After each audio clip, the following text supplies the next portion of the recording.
अस्सलाम वालेकुम स्टूडेंट।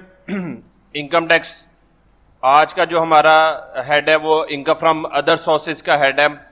ये बेसिकली जो है वो सैलरीड पर्सन के जो है वो न्यूमेरिकल के अंदर ये लास्ट हेड ऑफ इनकम है। इससे प्रीवियस हमने इनकम फ्रॉम सैलरी के सारे जो पॉइंट्स थे वो वीडियो लेक्चर्स के अंदर सीखे। इनकम फ्रॉम प्रॉपर्टी के सीखे, इनकम फ्रॉम बिजनेस और कैपिटल गेन के इसी तरह हमने लेक्चर्स जो है वो सीखे, क्योंकि उसमें ऐसा वर्किंग कोई नहीं थी, सिर्फ टैक्सेबल और एग्जेम्प्टेड चीजें थी। तो आज भी हमारे उसी सिलसिले का ये लास्ट जो है वो हेड ऑफ इनकम है, इनकम फ्रॉम अदर सोर्सेज। इसके अंदर हम बेसिकली डिस्कस करेंगे कि वो तमाम चीजें जो कि बाकी चार सोर्सेज ऑफ इनकम के अंदर फॉल नहीं करती तो वो अदर सोर्सेज में आ जाती हैं। अब यहां पर जो मोस्टली चीजें होंगी वो या तो टैक्सेबल होंगी या फुली एग्जाम्प्ट होगी, ज्यादा उनमें वर्किंग इन्वॉल्व नहीं होगी सिवाय चंद एक के, और वो भी सिंपल सिंपल जो है वो वर्किंग है, कोई इतनी कॉम्प्लिकेटेड वर्किंग नहीं होगी। स्टार्ट करते हैं जी हम। सबसे पहले उसने जब income from other sources section 39, इसके अंदर फुली टैक्सेबल चीजों के अंदर ground rent, remuneration of literacy work है, income of non professional writer. अगर वो प्रोफेशनल राइटर है तो इनकम फ्रॉम बिजनेस में आएगा, अगर नॉन प्रोफेशनल है तो इनकम फ्रॉम अदर सोर्सेज में आ जाएगा। Rent of furniture and fitting not being a regular activity, तो ये इसका इनकम फ्रॉम अदर सोर्सेज में आ जाएगा। डायरेक्टर फी, मीटिंग फी और कंपनसेशन ऑन डिले रिफंड, तो ये इनकम फ्रॉम अदर सोर्सेज में फुली टैक्सेबल आ जाएंगे।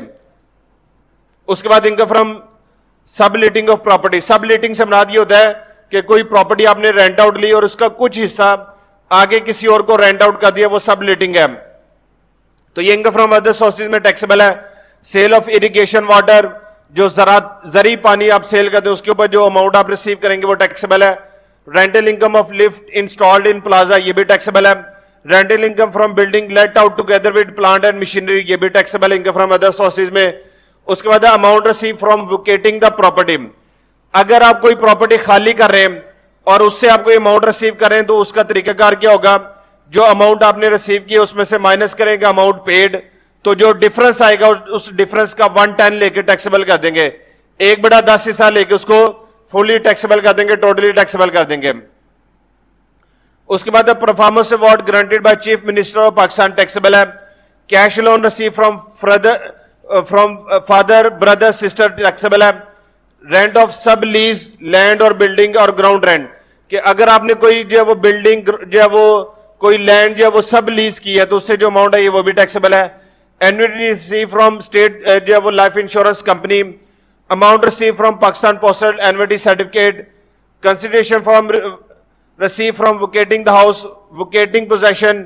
अच्छा, ये बेसिकली प्रीवियस पॉइंट है लेकिन उसको लिखने का अंदाज, जैसे ये अमाउंट रिसीव फ्रॉम वोकेटिंग प्रॉपर्टी, इसी को जो है वो जरा जो वो अगर वो यूं दे दे कि कंसिडरेशन रिसीव फ्रॉम वोकेटिंग हाउस या वोकेटिंग पोजेशन, तो उसमें हम जितनी कंसिडरेशन रिसीव की है उसमें से माइनस करेंगे amount paid at the time of acquisition और उसका 110 लेके टैक्सेबल कर देंगे।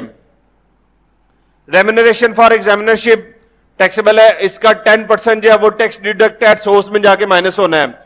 Income from talk delivered on TV, ये भी टैक्सेबल है, इसका भी 10% जो है वो टैक्स डिडक्ट एट सोर्स में जाके माइनस होगा। पेपर चेकिंग या पेपर सेटिंग रेम्यूनरेशन, ये भी टैक्सेबल और इसका भी 10% जो है वो टैक्स डिडक्ट एट सोर्स में जाके माइनस होगा। Royalty on literacy work completed with in 4 जो है वो 24 जो है वो मंथ्स होगा, तो ये जो है वो टैक्सेबल होगा 1/3 के लिहाज से। Any services given net to tax withheld, तो उसका 7% जो है वो हम क्या करेंगे लेंगे, उसको फिर हम ग्रॉस अप करेंगे। अगर उसने क्या कोई सर्विसेज पे की है और उसके ऊपर 7% डिडक्ट जो है वो डिडक्ट हो चुका है तो उस अमाउंट को ग्रॉस अप करेंगे। ग्रॉस अप करने का तरीकाकार क्या होगा कि जो नेट अमाउंट आपने रिसीव की है उस नेट अमाउंट को 100 से मल्टीप्लाई करेंगे और 93 से डिवाइड करेंगे, तो ये ग्रॉस अप वैल्यू आ जाएगी और ये टैक्सेबल हो जाएगी जो है वो यहां पर। और इसके ऊपर 10% जो है वो टैक्स डिडक्टेबल होगा at tax deduct at source जब हम करेंगे। ठीक है जी, तो ये वो सारी चीजें थी जो कि टैक्सेबल है under the head of income from other sources. आगे जो हमारी चीजें वो फुली एग्जेम्प्टेड है under the head of income from जो है वो अदर सोर्सेज। उसमें नंबर 1 एग्रीकल्चर इनकम है, अमाउंट रिसीव थ्रू इनहेरिटेंस, विरासत में जो अमाउंट उसको मिलती है। Cash award granted by president of Pakistan, foreign remittance मतलब बैरून ममालिक से अगर उसने कोई अमाउंट रिसीव किया है। Foreign source salary receive by resident individual, तो ये भी एग्जाम्प्ट है कि अगर उसने जो है वो फॉरेन कंट्री से जो है वो कोई सैलरी रिसीव की है तो वो भी एग्जाम्प्ट है। उसके बाद gift from mother and father, ये भी एग्जाम्प्ट है। Loan from father brother sister by cross cheque, ये भी एग्जाम्प्ट है। Loss on sale of movable property exempt है। Royalty on professional book completed within 24 months है। अगर विद इन 24 है तो एग्जाम्प्ट है, अगर आफ्टर 24 है तो 1/3 लेके उसको जो है वो टैक्सेबल कर देंगे। Scholarship receive from HEC for PhD, ये एग्जाम्प्ट है, ठीक है जी। और ये वाली चीजें जो है वो यहां पर गिवन होगी, तो इसको नो ट्रीटमेंट लिखेंगे जरूर, लेकिन इसके साथ आप लिखेंगे जी नो ट्रीटमेंट।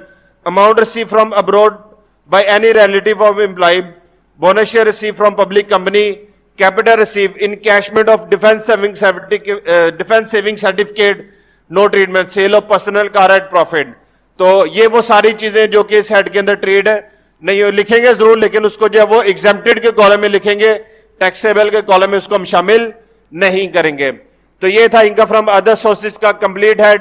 इसमें जो टैक्सेबल चीजें हैं वो भी बता दी, जो एग्जेम्प्टेड है वो भी बता दी। अब ये सारा मटेरियल आपको जो है वो इस वीडियो की डिस्क्रिप्शन में भी मिल जाएगा। अगर इसमें कोई चीज अनक्लियर है, कोई पॉइंट आपको समझ नहीं आया, तो वो आप मुझे कमेंट सेक्शन में पूछ सकते हैं, मैं इंशाल्लाह उस पर रहनुमाई कर दूंगा आपकी। कल इंशाल्लाह हम जो वो टोटल इनकम को डिस्कस करेंगे, टोटल इनकम और एक्चुअल टैक्सेबल इनकम को, ठीक है जी। तब तक मुझे इजाजत दीजिए, अल्लाह हाफिज।